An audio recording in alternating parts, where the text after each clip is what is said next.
नमस्कार, जय श्री कृष्णा। श्री यमुना सर्वस्व नाम का ग्रंथ परम पूज्य गोस्वामी श्री द्वारकेश लाल जी महोदय श्री की अनुकंपा से जो भगवदियों को प्राप्त हुआ, इसमें श्री यमुना जी के 41 पदों की टीका अष्टछाप भगवदियों द्वारा, मंगलाचरण, श्री यमुना जी का प्राकट्य, श्री यमुना जी के प्राकट्य के अलावा श्री यमुना जी की अलौकिक महिमा, यमुनाष्टक पाठ का फल, श्री यमुनाष्टक, यमुना जी के 41 पदों का परिचय और 41 पदों के रस दर्शन के अलावा यमुनाष्टपदी और यमुना विज्ञप्ति कीर्तन इत्यादि इसमें हैं। इसका हिंदी भाषा में अनुवाद देवकिशन जी बिस्सा और सरला बिस्सा जी द्वारा जो किया गया, उसमें बहुत सारी जिज्ञासाओं का समाधान होता है। ये बात मेरी बुआ विजयलक्ष्मी बोहरा ने यमुना मैया के चरणों में जब हम गए तो बताया। तो उस बात के साथ में गिरिराज धरण की जय करते हुए जो भगवत कृपा है, उससे जब हम इस श्री यमुना सर्वस्व का पाठ करते हैं तो ऐसा लगता है जैसे आप यमुना स्नान कर रहे हो। तो यमुना स्नान के द्वारा जो पावन होने का भाव आता है, उसका स्मरण कृपा के साथ, कृतज्ञता के साथ रखते हुए आज तीसरे दिवस में श्री यमुना सर्वस्व के अंतर्गत श्री यमुने महारानी की महिमा में प्रवेश कर रहे हैं। अष्टसखा निकुंज के अंतर्गत अंतरंग जीव हैं। श्री महाप्रभु जी और गुसाई जी के संबंध में बात आते ही इनके स्वरूप की स्मृति हो आती है। रस पुंज कुंजेश्वरी श्री यमुना जी के स्वरूप को इन्होंने ही जाना है, पहचाना है। फलस्वरूप श्री यमुना जी के महात्म्य ज्ञान की स्फूर्ति हुई। इन्होंने श्री ठाकुर जी के जो रास लीलाओं के प्रत्यक्ष दर्शन किए, उन्हें चित्त में चिंतन कर गुणानुवाद के स्वरूप से कीर्तन में गा गा कर इन लीलाओं को अक्षर देह प्रदान की। सूरदास जी कहते हैं कि श्री यमुना जी सर्वस्व का दान करती हैं। जीव जिस भाव से नाम स्मरण करता है, उसे उसी प्रकार फल प्रदान करती हैं। मर्यादा और प्रवाही जीवों को भी उनकी आशा के अनुसार लौकिक फल देती है, लेकिन दैवी जीवों को तो साक्षात पूर्ण पुरुषोत्तम नाम के सिवा के साथ विलास का परम सुख देते हैं। ऐसा निश्चय मानना, जैसे स्वाति नक्षत्र में पड़ी जल की बूंद जहां जहां पड़ती है, वहां वहां अलग अलग रूप धारण करती है। केले में कपूर होती है, सीप में मोती होती है, सर्प के मुख में जहर हो जाती है। इस प्रकार श्री यमुना जी स्वाति जल के समूह रूप हैं। ऐसा श्री यमुना जी का आदि दैविक स्वरूप केवल पुष्टि भक्त ही समझ सकता है। मर्यादा जीव तो जल स्वरूप के महात्म्य को ही जानते हैं। कुंभन दास जी कहते हैं कि आपके नाम स्मरण मात्र से ही पापी संसार सागर को तर जाता है, इसलिए मैंने दृढ़ता पूर्वक आपके चरण कमल को पकड़ा है। अब इन्हें छोड़कर और कहीं नहीं जाऊं।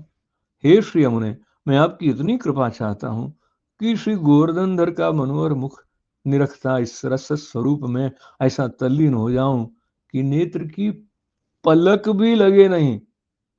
श्री परमानंद दास जी श्री यमुना जी के लिए कहा है कि आपकी कृपा से ही ब्रजचंद मुझे मिले हैं। संसार सागर में बह जाता मेरे जैसे अनेक जीवों को बचाकर आपने अपनी शरण में रखा है। प्रेम रूपी डोरी से प्राणनाथ प्रियतम को पकड़कर अपने पास रखा है। हीरा खरीद कर अपने ही कब्जे में रखा है। प्रेम के मूल्य में प्रियतम को खरीद लिया है। आप श्री जी को जहां भेजो वहां चले जाते हैं, सदा दौड़कर आपके पास आते हैं और आपके रस रंग में तरोवर रहते हैं। श्री कृष्णदास जी ने थोड़े शब्दों में ही श्री यमुना जी के अलौकिक स्वरूप को और लीला को गागर में सागर की तरह भर दिया है। कृष्ण तनवर्ण गुण धर्म श्री कृष्ण के, कृष्ण लीलमयी कृष्ण सुख कदनी। श्री यमुना जी श्री ठाकुर जी की तरह मेघ श्याम वर्ण के हैं। श्याम वर्ण श्रृंगार रस में रसरूप गिना जाता है। उभय स्वरूप श्रृंगार रस में सदा तत्पर रहते हैं। श्री ठाकुर जी यमुना तट पर पधार कर सर्व लीला करते हैं। श्री यमुना जी भी गोकुल तक ठाकुर जी के पास दौड़ते आए हैं। ये परस्पर का निरोध है। मेघ भौतिक कृपा का स्वरूप है। ये पृथ्वी पर जल बरसाता है, पात्र का विचार नहीं करता है। रण में, दरिया में, खेत में, रास्ते में कहीं भी बरस जाता है, बिना मांगे बरसता है। इस प्रकार मेघ के वर्ण को धारण करने वाली श्री यमुना जी अलौकिक कृपा का साक्षात स्वरूप है। श्री प्रभु के सुखार्थ जल रूप में बहती हैं, अपने तट पर रमणीय निकुंजों की रचना करती हैं, सुखद शीतल वायु प्रदान करती हैं, रास मंडल की रचना करती हैं। गोविंद स्वामी गोकुल में रहते हुए कभी भी यमुना जी में पैर नहीं रखते थे। श्री यमुना जी साक्षात अष्ट सिद्धि के दाता हैं, ऐसा भी जानते थे। जैसा स्वरूप श्री महाप्रभु जी ने यमुनाष्टक में वर्णन किया, वैसा ही गुसाई जी की कृपा से गोविंद स्वामी जानते थे। श्री यमुना जी को दंडवत करते और पान करते। एक समय श्री बालकृष्ण जी और श्री गोकुलनाथ जी गोविंद स्वामी को पकड़कर श्री यमुना जी में स्नान करने ले गए। तो गोविंद स्वामी ने कहा कि ये मलमूत्र की देह श्री यमुना जी के लायक नहीं। श्री यमुना जी तो साक्षात स्वामिनी जी हैं, इस कारण की अधम देह इन्हें स्पर्श करने योग्य नहीं। श्री यमुना जी को तो उत्तम सामग्री समर्पणी चाहिए। इस प्रकार श्री गोविंद स्वामी श्री यमुना जी का स्वरूप जानते थे। चीत स्वामी कहते हैं कि जीव बहुत ही आतुरता से श्री यमुना किनारे जाता है और प्रेम जल का सुखद स्पर्श अपने शरीर को कराता है। ये उसका महाभाग्य है। श्री यमुना जी के प्रेम जल के स्पर्श के फलस्वरूप श्री जी लीला सहित दर्शन कराते हैं। कारण कि श्री मदन मोहन प्रभु ब्रज भक्तों के यूथ के साथ सदा श्री यमुना जी के तीर लीला विहार करते हैं। श्री यमुना जी मनमोहन के मन को भी मोहित करती हैं। श्री यमुना जी के बिना श्री जी एक क्षण भी धीरज धर नहीं सकते। श्री चतुर्भुज दास जी कहते हैं कि रात दिवस चित्त में श्री यमुना जी को राखो। भक्त के वश में श्री यमुना जी रहते हैं। जिसके मुख में सर्वदा श्री यमुना जी का नाम उच्चारण होता है, ऐसे भक्त के साथ संग करना चाहिए।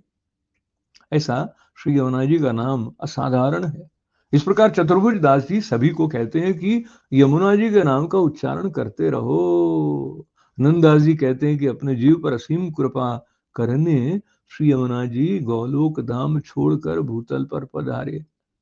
अपने निज भक्तों को गौलोक की भगवत लीला के प्रकट दर्शन इस भूतल पर ही कराते हैं। सुंदर सेवापयोगी अलौकिक देह का दान कर परमर्थ करती हैं। जो आप श्री को कृपालु जानकर दृढ़ता पूर्वक चरण को पकड़ा है, इस जीव से विशेष क्या वर्णन कर सकता हूं। इस प्रकार अष्ट सखाओं ने श्री यमुना जी के विविध पदों की रचना कर आपकी अपार महिमा का गान किया है। श्री हरिराय जी कहते हैं कि जीव को पुष्टि फल का दान करने का अधिकार केवल श्री यमुना जी को ही है। जो जीव महारानी जी का स्मरण करता है, उस पर श्री यमुना जी तुरंत कृपा करते हैं। जीव जो श्री यमुना जी के दर्शन चरण स्पर्श चिंतन सदा करता है, तो श्री ठाकुर जी ऐसे भक्त के पीछे पीछे आनंद से डोलते फिरते हैं। जीवों को सुख प्रदान कर दुख दूर करने की श्री यमुना जी की प्रतिज्ञा है। अतः वैष्णवों को निरंतर श्री यमुना जी का नाम स्मरण और गुणगान करते रहना चाहिए, जिससे कृष्ण रूपी हीरे की प्राप्ति हो सके। श्री यमुना जी का जहां भी नाम स्मरण होता है, वहां भक्तों के बीच सुख के धाम रूप श्याम सुंदर अवश्य पधारते हैं। पद्म पुराण के मतानुसार परमात्मा अक्षरधाम में विराजते अगणित सच्चिदानंद पूर्ण पुरुषोत्तम है, जिन्हें उपनिषदों के रस रूप ब्रह्म कहा है। उसका ही द्रवीभूत स्वरूप श्री यमुना जी है। महर्षि वशिष्ठ के मतानुसार प्रतिदिन सूर्य अपनी पुत्री यमुना को गोद में लेकर उदयाचल से अस्ताचल तक फिरता है। इसी प्रकार यमुना जी भी हर रोज सूर्योदय के समय उदयाचल में प्रवेश कर भूलोक में आती हैं और सूर्यास्त के समय अस्ताचल में प्रदेश से आकाश की तरफ प्रस्थान कर जाती हैं। इस प्रकार श्री यमुना जल अक्षर ही रहता है। श्री यमुना जी निज भक्तों को ब्रजमंडल में प्रवेश कराती हैं। भक्त मंडल सर्वप्रथम मथुरा मधुपुरी में प्रवेश करता है। मथुरा तो कंस की भूमि थी, लेकिन श्री यमुना जी ने कृपा कर इस भूमि को पवित्र कर भगवदियों के अनुकूल बना दिया। जिस ब्रजमंडल में ब्रह्मा शिव आदि देवों को प्रवेश नहीं मिलता है, उस ब्रजभूमि को श्री यमुना जी की कृपा से भगवदियों को जल्दी से प्रवेश मिल जाता है। ब्रजभूमि सदा मंगल ही करती है, कारण कि यहाँ नित्य रास होता है। अनेक प्रकार की लीलाएं होती हैं। जहाँ गोपी जन वल्लभ भगवान श्री कृष्ण के चरणारविंद विराजते हैं, वो भूमि मंगल कैसे नहीं होगी। इस अलौकिक भूमि को गौलोक धाम गिना गया है, जहाँ धातुमय रत्नमणिमय श्री गिरिराज जी विराजते हैं, जिनके भीतर में अनेक कुंज निकुंज हैं। नित्य षट ऋतु के दर्शन होते हैं, जहाँ श्री महाप्रभु जी और श्री गुसाई जी नित्य विराजमान रहते हैं। जहाँ नित्य सिद्धा श्री स्वामी जी प्रथम प्रिया, श्रुति रूपा गोप वधुएं द्वितीय प्रिया, ऋषि कुमार कुमारिकाएं तृतीय प्रिया और श्री यमुना जी चतुर्थ प्रिया की निकुंज हैं, और जहां निकुंज नायक नित्य खेलते हैं। मिक्सर पौष की, हेमंत ऋतु की, लहरियादार सोने की और मीने के काम की जड़ाऊ निकुंज श्री यमुना जी की है। जहां अनुसर के समय श्री ठाकुर जी को कुनवाड़ा अरोगवाने का मनोरथ होता है। कुमारिकाएं हेमंत ऋतु में कात्यायनी का व्रत, श्री यमुना जी का व्रत कर श्री यमुना जी की कृपा से इच्छित फल वर प्राप्त किया करती हैं, किया था। जहां अनुसर के समय श्री ठाकुर जी को कुनवाड़ा रोगवाने का मनोरथ होता है, कुमारिकाएं इस हेमंत ऋतु में कात्यायनी व्रत कर श्री यमुना जी की कृपा से इच्छित वर प्राप्त किया था। महाफागुन की शिशिर ऋतु भी श्री ठाकुर जी के मनोरथ की है। चैत्र वैशाख वसंत ऋतु श्री स्वामिनी जी के मनोरथ की है। ऋतुओं में 36 रागिणियां और 36 बाजिंत्रे मूर्तिमत स्वरूप हैं। इन 6 स्वरूपों में इनकी सेवा सदा संलग्न रहती है, जिससे ठाकुर जी को अनहद सुख प्राप्त होता है। भारत में अनेक नदियां हैं, जिनमें से यमुना जी भी एक नदी है। अगर ऐसा होता तो यमुना जी की इतनी स्तुति किस लिए? ये नदियां लोक माता मानी जाती हैं। श्री यमुना जी भक्त के लिए डोरी हैं जो ठाकुर जी की तरफ खींच कर ले जाती हैं। ब्रह्म संबंधित जीव को सूत के डोरे से बांधकर प्रभु को सौंप देती हैं। श्री यमुना जी की कृपा से जीव निर्दोष और कमल के पुष्प के समान कोमल बना है। ऐसे निर्दोष जीवों को श्रीनाथ जी जरूर अंगीकार करते हैं। अन्य नदियों की तरह श्री यमुना जी का उद्भव नहीं है।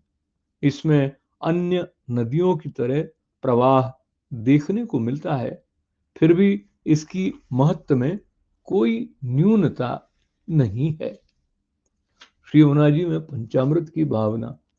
यमुनाष्टक 5 अक्षरों का पंचामृत समोरस निष्पन्न समुदाय है, कारण कि इसका फल और विवरणकार भी 5 है। सामान्य पंचामृत में दूध, दही, घी, मधु और शक्कर आते हैं। मधु दीदी नहीं, मधु का मतलब शहद। सामान्य पंचामृत में दूध, दही, घी, शहद और शक्कर आते हैं। इनके भाव यमुना जी ने धारण किए हैं। दूध अर्थात पय, पान, दही स्मर श्रम जलाणु प्रस्वेद, घी मुकुंद मुरारी हरि, नारायण रसोवंत, मधु रति, शक्कर कृपा। इस प्रकार यमुनाष्टक के पाठ करने से इन उपरोक्त 5 फलों की प्राप्ति होती है। साथ में ये 5 फल भी प्राप्त होते हैं। सर्व पापों का नाश होता है, मोक्ष देने वाले भगवान की भक्ति होती है, इस भगवत भक्ति से इष्ट सिद्धि प्राप्त होती है, दोषों का निवारण करने वाले प्रभु प्रसन्न होते हैं और स्वभाव पर विजय होती है। ये 5 विवरणकार यमुनाष्टक के हैं। ये भी श्री वल्लभ के वंशज ही हैं, विद्वान हैं। यमुनाष्टक, सिद्धांत मुक्तावली और नवरत्न, इन 3 ग्रंथों पर, कौन कौन से ग्रंथ? यमुनाष्टक, सिद्धांत मुक्तावली और नवरत्न, इन 3 ग्रंथों पर श्री प्रभुचरण ने टीकाएं लिखी हैं। बाकी के 13 ऊपर नहीं। प्रभुचरण ने जिन 3 ग्रंथों पर टीकाएं लिखी हैं, उन पर अन्य बालकों ने विवरण लिखे हैं, लेकिन स्वतंत्र टीका नहीं लिखी, केवल विवरण ही लिखे हैं, जिनमें श्री हरिराय महाप्रभु, दश दिगंत विजयी श्री पुरुषोत्तम जी तथा श्री यमुनानाथ जी के आत्मज श्री द्वारकेश लाल जी के विवरण हैं। श्री गोसाई जी ने श्री यमुनाष्टक की मुख्य टीका लिखनी प्रारंभ की। इनमें से 6 श्लोकों की टीका गोसाई जी ने लिखी और बाकी 3 श्लोकों की टीका चतुर्थ कुमार गोकुलनाथ जी ने आपकी आज्ञा से लिखी। इस तरह मुख्य टीका के 2 टीकाकार हुए और यमुनाष्टक विवृति नाम दिया। तो आज का यह अंक समाप्त करने के साथ श्री यमुना जी के 6 गुणों के प्रसंग से कल का अंक यमुना मैया की कृपा से और भगवदियों के आशीर्वाद से प्रारंभ होगा। तो विदा लेने से पहले गिरिराज धरण की जय, लाडली लाल की जय, कृष्ण गोपाल की जय, यमुने महारानी की जय हो। जय श्री कृष्ण।